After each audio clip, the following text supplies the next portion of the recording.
being in a big four early on in your career, it opens up doors for you. It taught me how to think outside the box. Recurrent customers, we see really a trend across some of the more profitable and successful brands where your contribution margin from returning customers covers fixed operating expenses plus financing costs, and your contribution margin from new customers goes back into the business to fund expansion and growth. Overall, we are seeing growth, not as rapidly as we've seen in the past. What we see a lot with the brands that were not doing really well before, but managing to maintain, they're the ones who are struggling a bit more now. In general, expenses, including COGS, you definitely see an increase in, but I think also the whole concept of AI has changed a lot for a lot of people. So they're able to do more with less people. Net margins, there's been a bit of a decline. One number that I would really say people should focus on in order to figure out if they're ordering enough is basically just your COGS over your average inventory. Hey, it's Andrew here, and welcome to the eCommerce Fuel Podcast, the show dedicated to helping 7- and 8-figure brand owners build incredible businesses and amazing lives.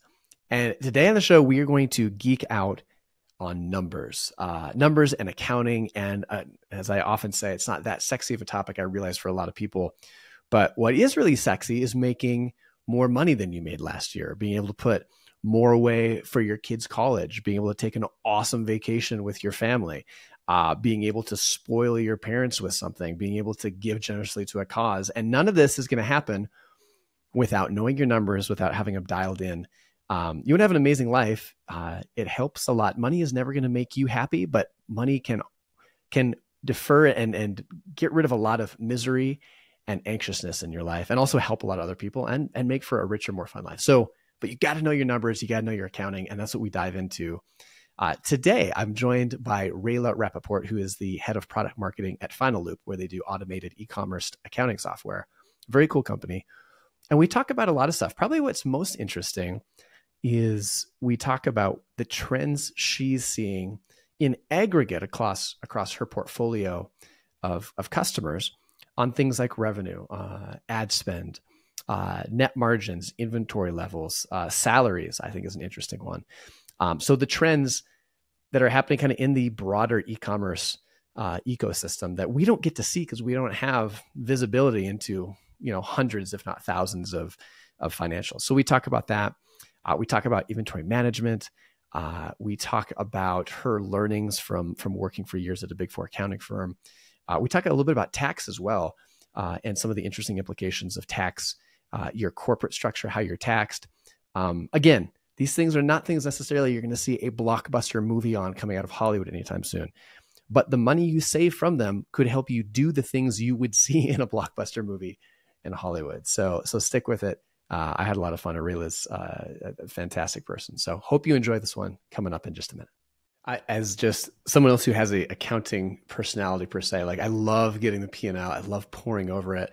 A lot of people hate accounting. There's something to me very satisfying about going in and making all the numbers line up. Like it's like, there's so many things in entrepreneurship that don't have a nice, firm, tidy answer. But when you do your books and everything reconciles out, it's just like, yes, it's the best. There's an order that comes to the universe. It feels so good. And everyone else is just kind of probably throwing up their mouth a little bit thinking like, these people are so weird, but I get it. I get it, man. But what did you learn from, so you worked at Big Four accounting for a while. I worked at Big Four accounting. Yes, I did. I did tax consulting for a long time. So this was a big transition for me.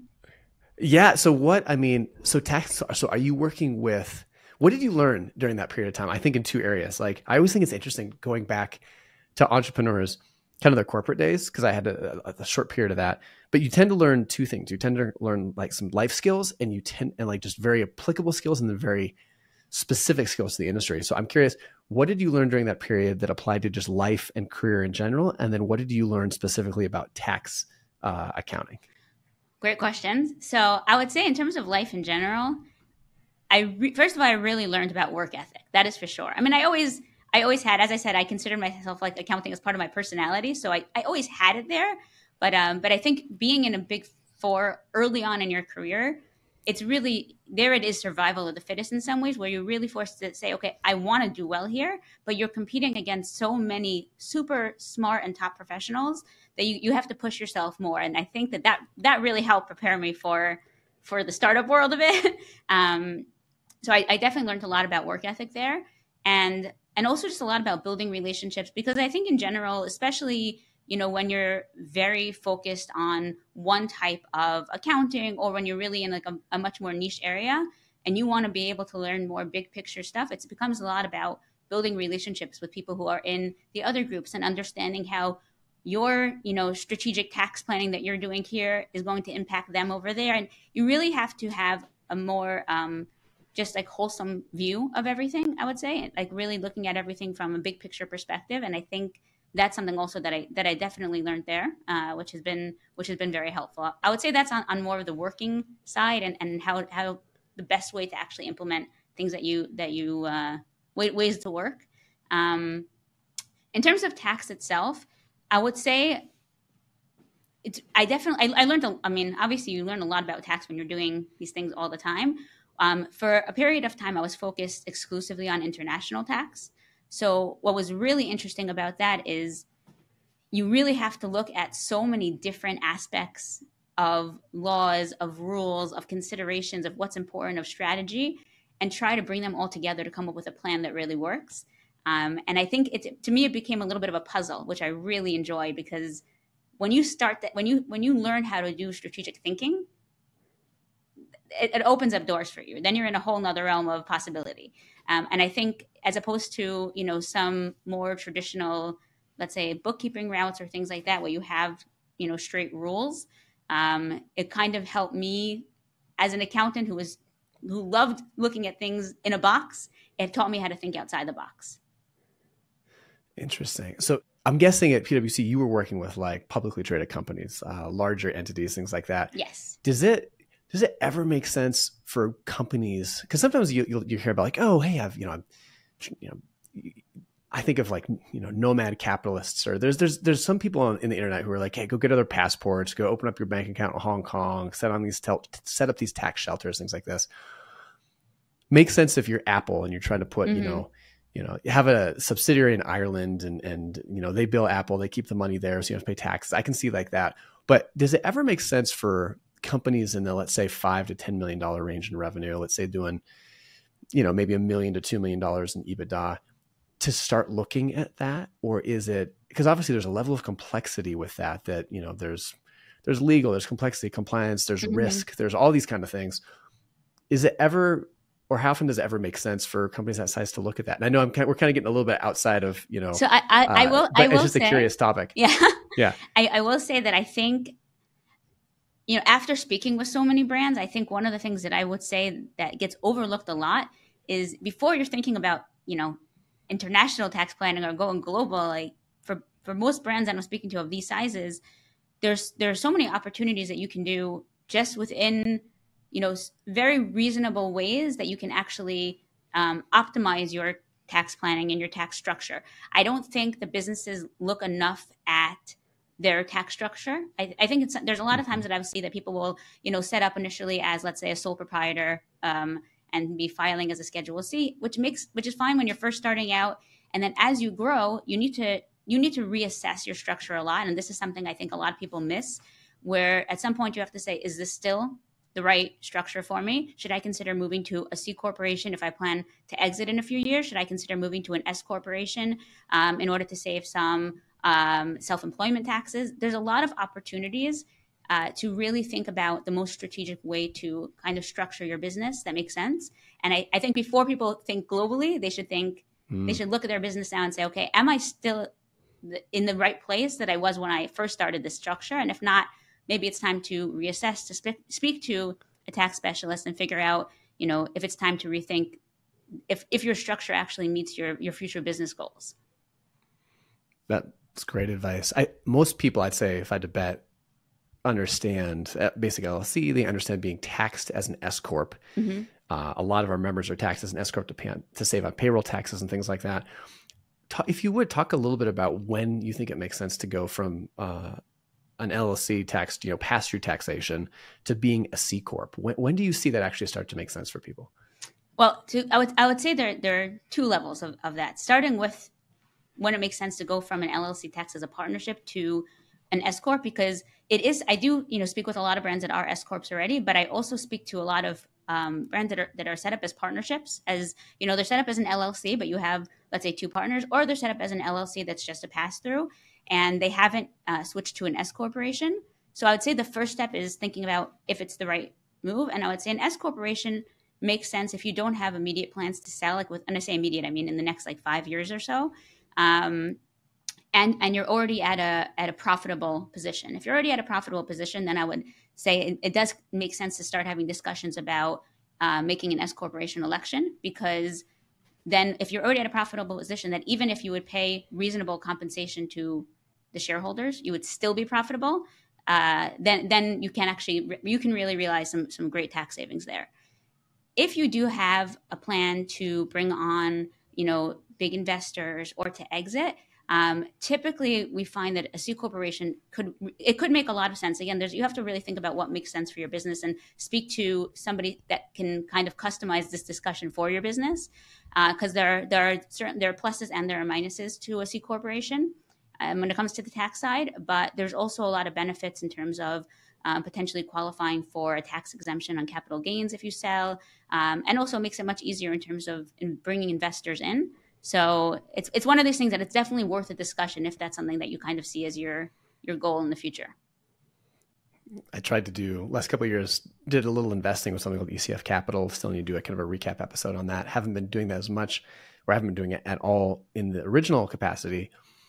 And one of the big reasons was we were trying to do investments with lots of investors, a group of 10 or 15 investors into S Corps and LLCs, which just was a nightmare from a tax perspective. Yes. You had to, think it's a different story. I'm sure you understand the implications there, but it made it a nightmare, and thinking through, okay, this is not something I want to keep doing in the future. If it was a C Corp, it would have been, infinitely easier to do. So a lot of those nightmares are what funded my previous jobs.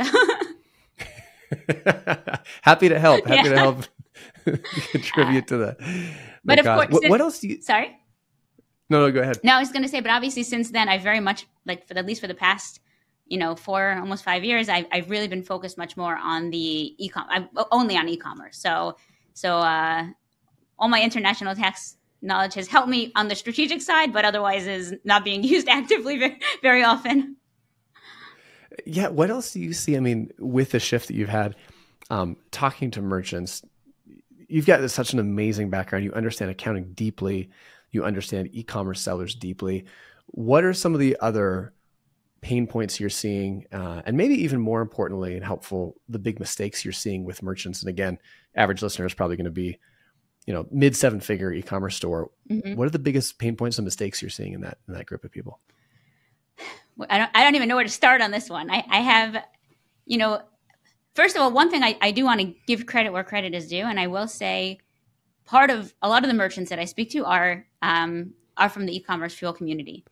And obviously this is a huge generalization, but overall, the level of knowledge and I guess the financial IQ that a lot of people in the e-commerce fuel community have versus people outside of that, I do see a difference.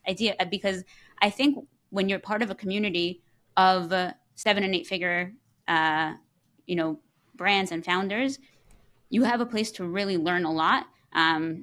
Andrew didn't pay me for this plug. This is just this is just something that I really noticed, that I think because of the fact that they have a place to really gather so much information.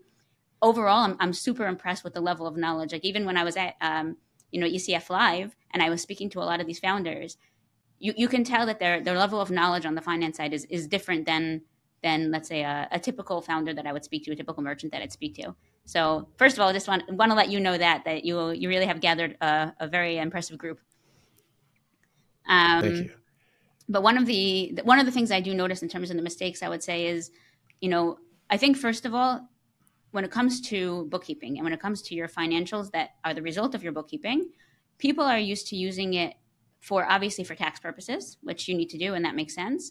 And then it's kind of like this tool where, 2 weeks or 3 weeks after the month is over, you kind of just double check that it's sort of in line with what you thought it was going to be. And if it is, great, and you have your financials if you need it for investors or for loans or things like that. But I think one of the biggest mistakes I see is that people don't utilize enough the opportunity to actually use financials as a growth engine and as a tool. Obviously a few years ago, you didn't need to have any level of financial knowledge in order to make a successful e-commerce brand, right? When during like the 2020, you can start a brand, and it was much easier to have success. Nowadays, it doesn't work like that anymore. You need to have a much more in-depth level of knowledge when it comes to managing your business and managing your finances than you used to. And there's such an opportunity to be able to use your financials as a tool to do that if you know where to look, if you know how to really search through your P&L, through your balance sheet, through your cash flow, and find opportunities. And I think that's one of the things you mentioned before that you kind of love doing when you do that look at your financials and say, okay, where is everything reconciled? Is it all working out? And that part is great. And I think even deeper than that, if your financials are accurate, that's a big if when I speak with a lot of founders who are coming in for the conversation is if the financials are accurate and they actually trust their financials, then you can really look at it and try to find opportunities to be able to cut the fat and have a leaner business, to be able to internally find resources for cash flow so you don't have to think about merchant cash advances or financing or things like that. There's a lot of resources within your business that you're not properly utilizing because you don't find them in your financials and use that as a tool to kind of say, okay, here I identified it. Now let me use this as a way to fix this, as a way to increase my cash flow, as a way to, increase my profitability, decrease my expenses. There's a lot of opportunity that I think is missed a lot. I'm going to walk through kind of what I do when I go through my P&L and my financials. And then if you could kind of do the same thing with a focus on those opportunities that you talk about. So when I get my numbers, I'll usually look at them. I have a rough sense of, okay, what are my revenues going to be? Have a rough sense of my cost structure, my bottom line. And I will usually go through the P&L and look at it top to bottom, look at high level numbers, and then I'll look for categories that are out of sync. Wow, revenue seems not as high as it was. I'll click into it. I'll look at it. Wow, this line item, maybe it was, travel is way higher than I expected, or software is way higher than I expected. Click into it. And I'm looking for expenses to cut, one. I'm also looking for things that are not classified correctly, because I'm trying to get a sense of like good accrual-based accounting gives you a sense of not just the cash flow, but like the actual lining up of course, revenue with expenses, and which is a much better accurate representation of how your business is doing. And so we have we do a lot of events. And so from an accounting perspective, accrual based is crucial. So I'll look for, okay, where are things mismatched? And I'm looking for errors there as well. And then I'll look at my cash flow statement to say, okay, where are we really spending a lot of cash? How much have we prepaid on events? Where do we have, cash getting sucked up? And just to make sure that the cash increase, because it is really surprising how sometimes you think you're doing really well. You look at the bank balance and you're like, oh, wow, I thought we made, significant gains. They had a great month, and you look at the cash balance and it barely budged. And it's like, that's kind of discouraging. Why is that? Yeah. So that's my methodology. And again, this is not an inventory based business, which also comes into play.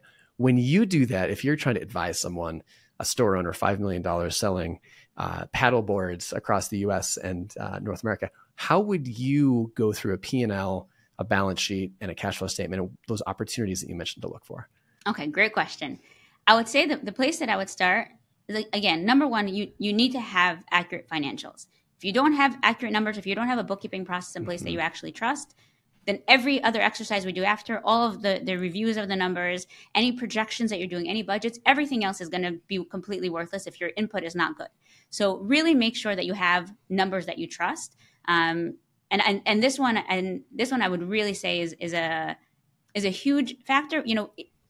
This is not specifically a push for Finaloop. Obviously, I do believe that you can't match accuracy when you're working with everything on a manual basis, is when you're using technology and a team of e-commerce experts to get there. But even if you are working with a different accounting software or with a different bookkeeper, I think you really have to ask yourself, do you trust your numbers? And if the answer is no, if the answer is that when you get them, you feel like you cannot trust them, then that you have to start at square one. You need to find a better process. That's by far number one. If you're able to say, okay, I trust my numbers, then the first thing that I do when I do this exercise with different brands, the first thing that I like to do is I like to look at I export their financials typically from Finaloop, and I like to look at it on a month by month basis. And I like to take a first look on everything on a percentage base. So as a percent, it's all done in you have a view in Finaloop where you can see everything as a percentage of your net sales. And there I do the first exercise, which is similar to what you said, where you kind of look at the percentages and say, okay, this month something is off.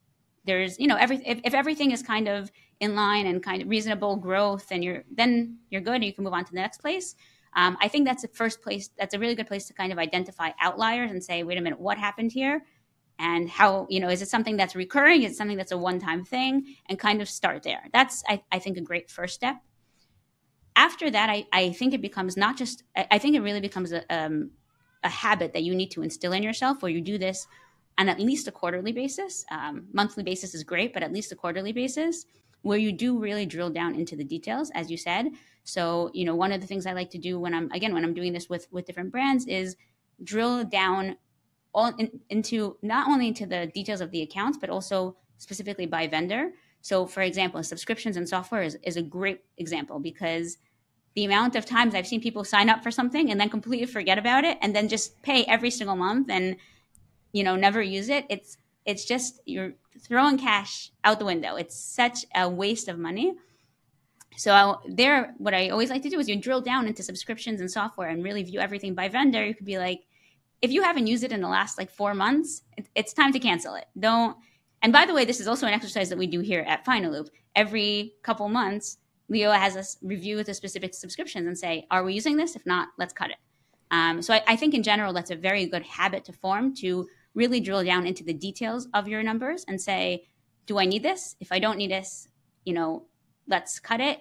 If, I don't know, for example, if I'm looking at my payroll, no one obviously wants to cut people's salaries or cut payroll, but say, do I need all these people? Are they bringing the value to the company that I need? If the answer is yes, then great. You want to keep them on. If the answer is no, then you have to think about, okay, can I outsource this to save some money?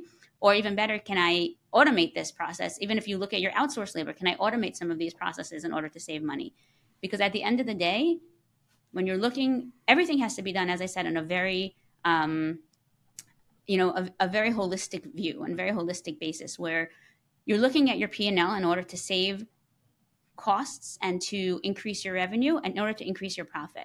That also impacts on your cash flow, your balance sheet, and how quickly you're collecting your receivables if you have, let's say, B2B or wholesale businesses, or how slowly or quickly you're paying your vendors. That impacts on your cash flow. And that also can impact, and your cash flow would also then impact on your P&L if all of a sudden you have to pay huge financing fees to take cash. Everything is interrelated, so you shouldn't look at anything on a super closed, narrow view. But I think it's really just about kind of searching through and making sure everything that you have is necessary. And if it is necessary, is there any way to cut it even by a small percentage, where we've seen really small differences make a huge change and a huge impact on the financials. I think a good rule of thumb is as you're going through your P&L, if you look at each category, you should be able to know, because you're not going to see line item, you're going to see insurance, you're going to see travel. And if you can't, at least in your mind, be able to name what 2/3 of the expenses are in that category, I think that's a bit of a red flag. And I think you should also know top line expenses and profit for every month, roughly. If you ask someone, think hey, what are those going to look like for me within 10 to 15%? You should just know what those are going to be with the seasonality of your business. With obviously you have some things that surprise you, but you should have a rough idea if somebody asked you that on the street to be able to come with that in your brain. I think it's just an understanding, because if you do, then you're able to spot abnormalities and issues so much more easily. Those they'll pop up and you can dive into them. Whereas if you don't have that grasp on your numbers, they're going to be much more likely to slip through. So that's true. In my experience, at least with a lot of the people that I speak with, you'd be surprised at how few people actually have a good understanding of where they are today. Most people will know where they were at the date of their last, the last time they received their books from their bookkeeper. So, a month ago, they'll be able to have a pretty good idea. Oh, last month we did this. But if you actually ask people where you are today, my experience is that very few people know, which is why, by the way, we built the real-time accounting concept, because especially in a world with e-commerce, the businesses move so fast. The amount of sales that you get in in one day is crazy. Could you imagine in an e-commerce business if you would tell, the customer, okay, we're going to ship this by camel. It's going to come in a good 3 weeks. It wouldn't work in e-commerce so much. Everything moves fast. So when you're missing 3 weeks of data in your financials, you're missing a huge chunk of your business. And it's trying to navigate and drive using a map that's no longer relevant. It's using a map from like 1980 when I'm driving today. That's the equivalent of the space, the time difference when you're dealing with e-commerce.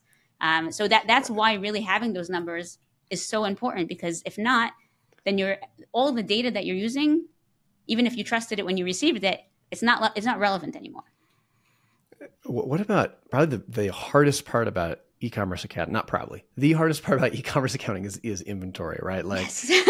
Trying to deal with it, trying to, how much is coming in, having it on the books, trying to figure out what you sold, matching that up, you LIFO, FIFO. It's a hot mess. And even people that do it well, I think it's always a little squishy. What do you see, to that same question before, what are the biggest mistakes? The first and foremost, if you're doing an inventory-based business and you're not doing accrual-based accounting, you're just shooting yourself in the foot. Like, you have to be using yes. accrual-based accounting if you're doing any kind of inventory. And I think most people listening to this probably know what that means, but it means pretty much just recognizing you don't expense inventory when you buy it. You put it you put it on the balance sheet as an asset, and then as you sell it, then you recognize that expense. So it's lined up with your revenues. Mm-hmm. But what do you see, that aside, once people are on accrual, what are the biggest mistakes you see people making with inventory that really are giving them, because that's where you can probably get the most disinformation in an e-commerce-based business? Yes. First of all, in terms of the accrual part, preaching to the choir, I completely agree. If you're an inventory-based business, unless you're doing like drop shipping or something like that, where you're not really holding inventory, accrual is definitely going to give you a much more accurate view of the actual health of your business versus just doing everything on a cash basis. So completely agree there. I think with inventory management, people understand conceptually what they would need, but I think actually getting those numbers, it has been historically very, very difficult. I basically saw that either people were using these inventory management systems, which were at best not terrible, or they were using Excels and doing everything super manually. And, the third option that I saw people doing is kind of biting the bullet and saying, okay, let me set everything up through an ERP, through a huge enterprise, system. And one of the things that we saw when people were set up through the ERP is, on one hand, an ERP is built to have the functionality that in theory can give you what you need. But if you go to an ERP when you're too small to really need an ERP, the amount of cash that you burn and the amount of cost that you invest in, number one, implementing the system, but then number two, maintaining it creates a really unsustainable structure for your business, unless you're already at a point where you're a 9-figure brand and operating your own warehouse and you really need a full ERP, then great. ERP, does what it needs to do. But if you move to an enterprise solution when you don't need one, you just end up paying for so many robust features that you don't actually need. And the cost, I'm talking like the amount of money I've heard brands spend relative to the size of their business on enterprise solutions, it blew me away. Not in a good way. I was really in shock. It's amazing. It was really, people just pay too much for it. So once we realized, after speaking with so many different brands and kind of getting to the same answer all the time, we're like, well, if people don't trust our numbers, we can't integrate with one of these solutions. So we basically said, okay, I guess Finaloop is going to be building an inventory management solution. Yeah, no, that sounds great. I'd love to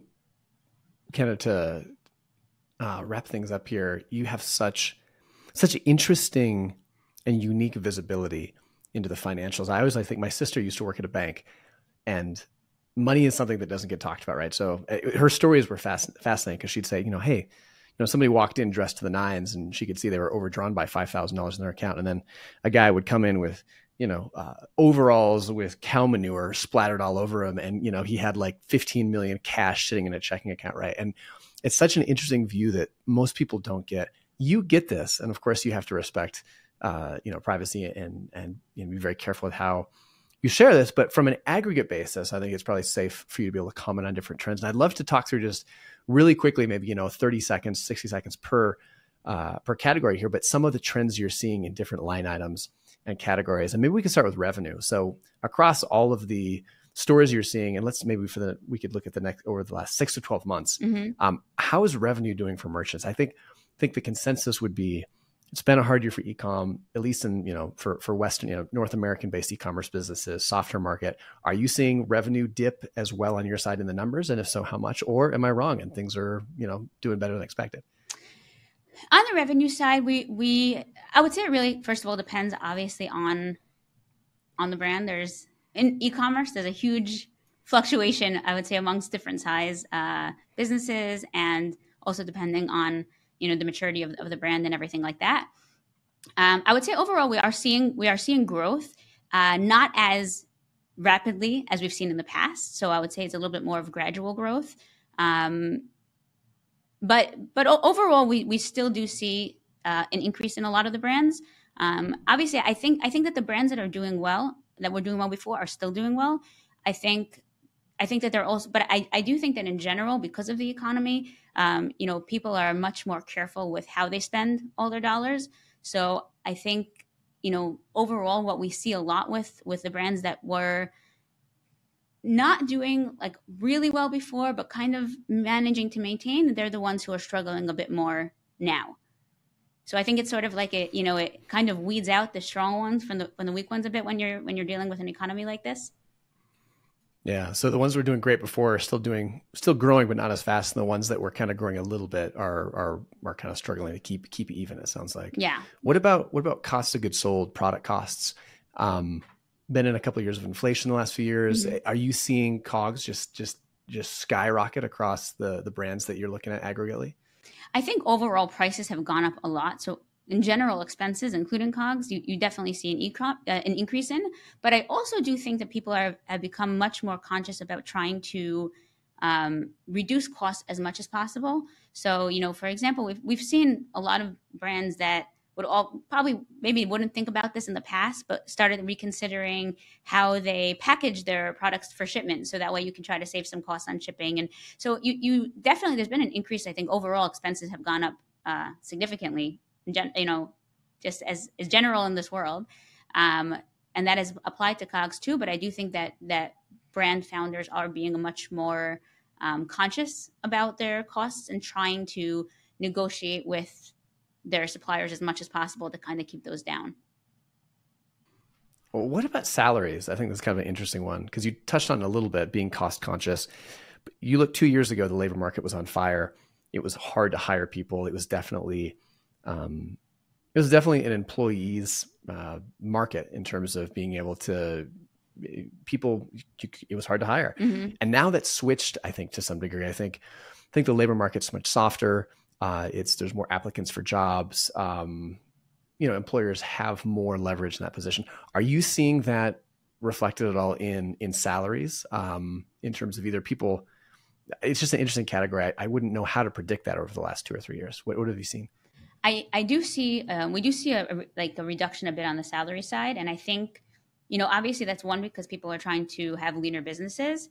But I think also the whole concept of AI has changed a lot for a lot of people. So they're able to do more with less people. So we do see a bit of a reduction on the salary side because of that.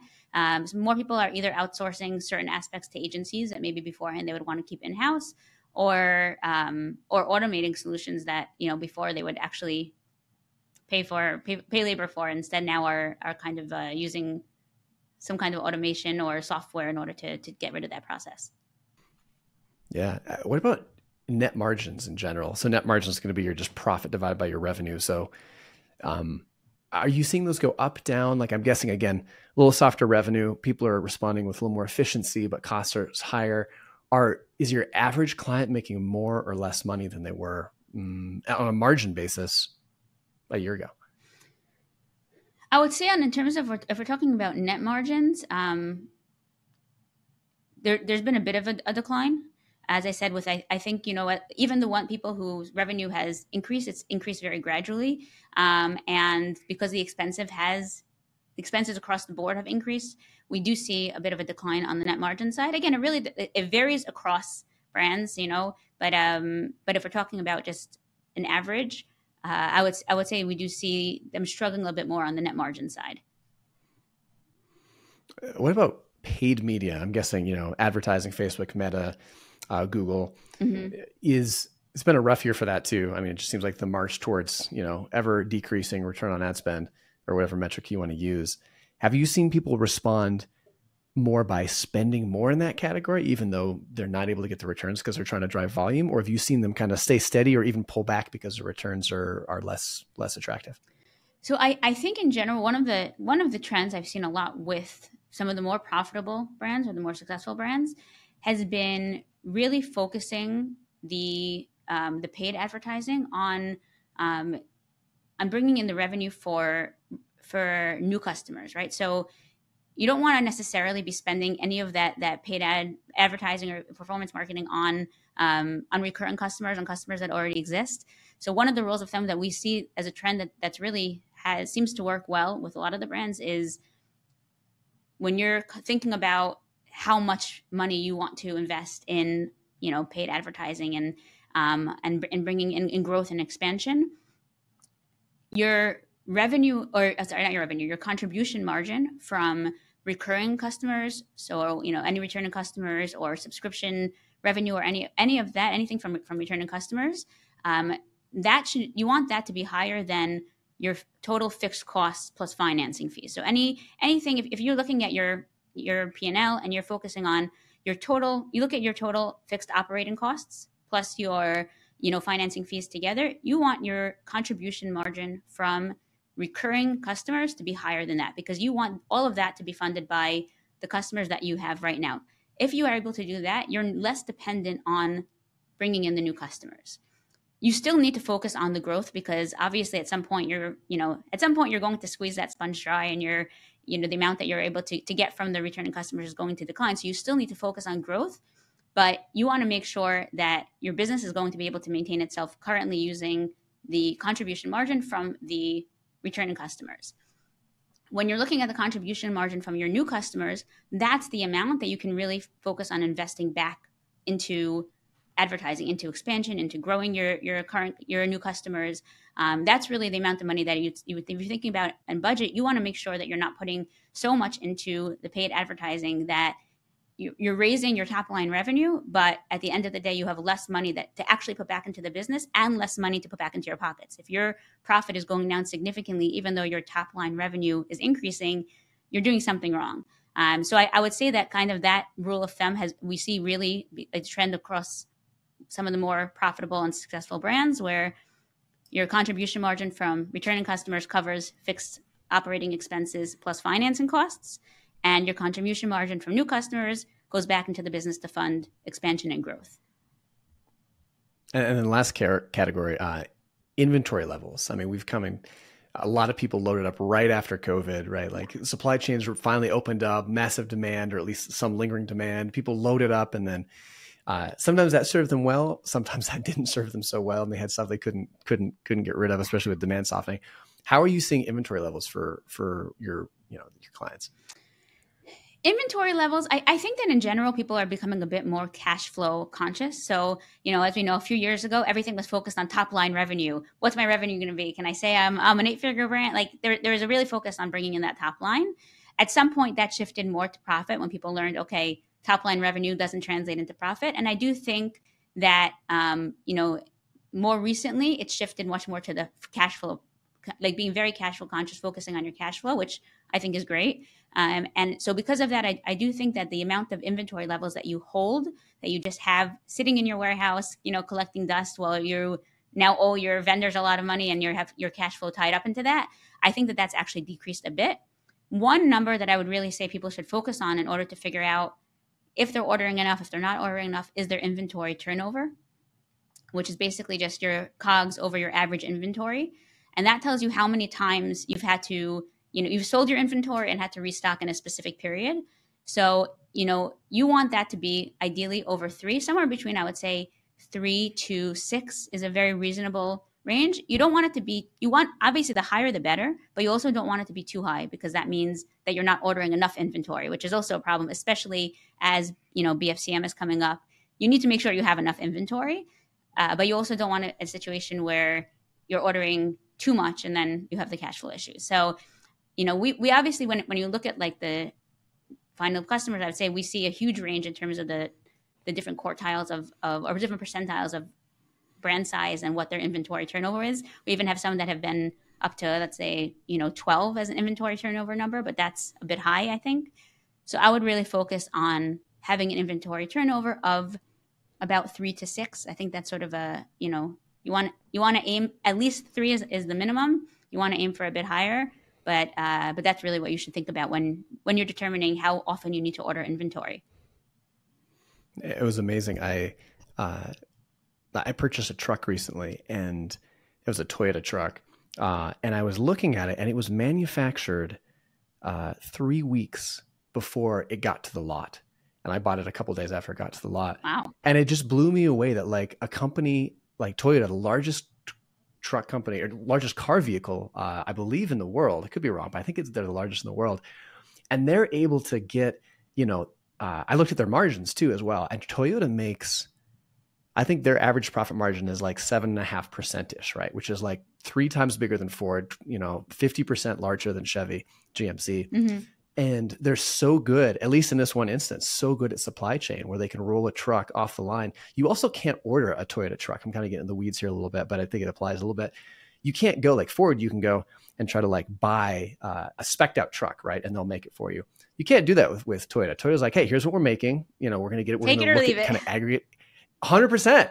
And we're looking at aggregate demand. We're going to try to make some good educated guesses, but they seem like, maybe it was an anomaly, but from what I have seen, I don't think it is. They're just so good at just-in-time manufacturing. And I think it translates into their financials. You need to really have a process that works. I guess it is a machine, but it needs to really work like a machine where it's just like to have that kind of turnaround time. It's very unusual. People tend to move slower than they need to. So it's pretty impressive. It is, especially if you're, just a massive behemoth company like that. So absolutely. Rayla, I mentioned Finaloop at the top. We've talked about a little bit throughout, but I want to give you a chance to talk about what your software does, who it's for, and who should think about checking it out, because it's really cool software. And it's something that is also the number of threads we have had in the forums over the years about, I need a new bookkeeper. My bookkeeper has crashed. I'm on my 5th bookkeeper. Bookkeeping, like you alluded to, it's a huge pain point in e-commerce. Yes. And it's anyway. So I think what you guys are doing is really cool. So talk about it a little bit. Oh, thanks. So I would say in general, what we do overall, Finaloop, is we work with I would say inventory focused brands. So e-commerce, direct to consumer, multi-channel, retail, wholesale. And we provide real-time automated financials. So we have a team of actual experts that are doing the full bookkeeping service. It's not just software. We replace the accounting softwares, any of the connectors or integrations that you have with your sales channels, as well as the bookkeeping service itself. We have a team that actually does the bookkeeping service. But because we use such a tech-enabled platform, we're able to give very e-commerce tailored and real-time data, so you can actually use it to make better decisions and use it to really better track your metrics and run your business rather than, just using, as I said before, for tax purposes or to get, a loan or for your investors or things like that. It becomes an actual tool.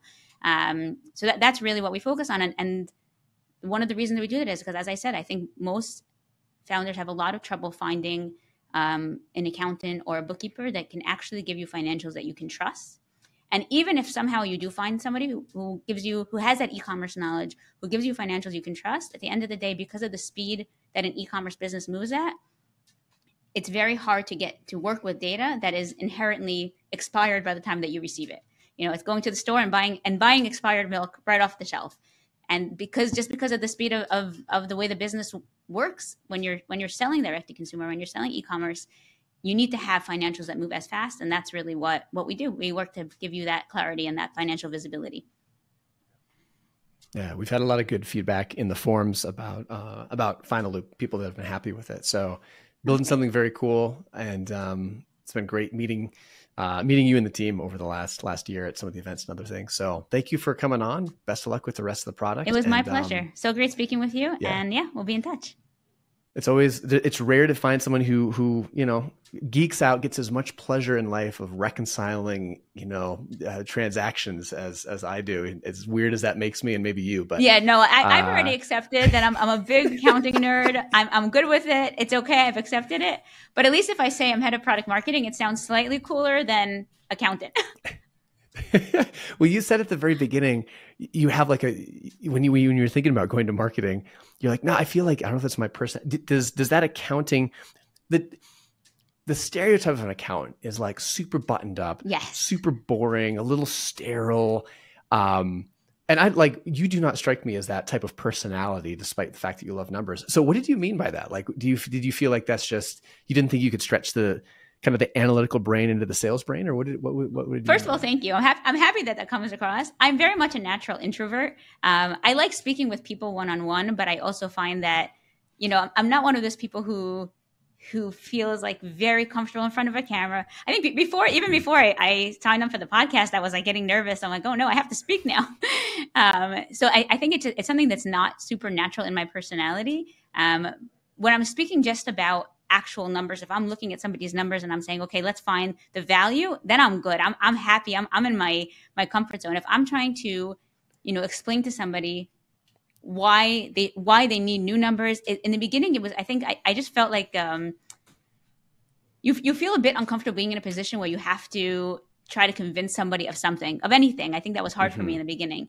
And then the second that Leo said, you don't have to convince him of anything that you don't believe. Do you believe in our product? I'm like, I absolutely believe in Finaloop. He's like, so all you have to do is explain why, as an accountant, you do. And I'm like, oh, okay, that makes perfect sense, actually. It became much easier after that. Yeah, it'd be rough if you were trying to sell a hard, something you didn't believe in. Sounds yeah, like, no. If I had to sell that, I don't think it would have worked at all. I'm a terrible liar. Man, well, so fun having you on. And thanks for all the insights and thoughts, and best of luck going forward with Finaloop. Thank you very much. It was great to be here.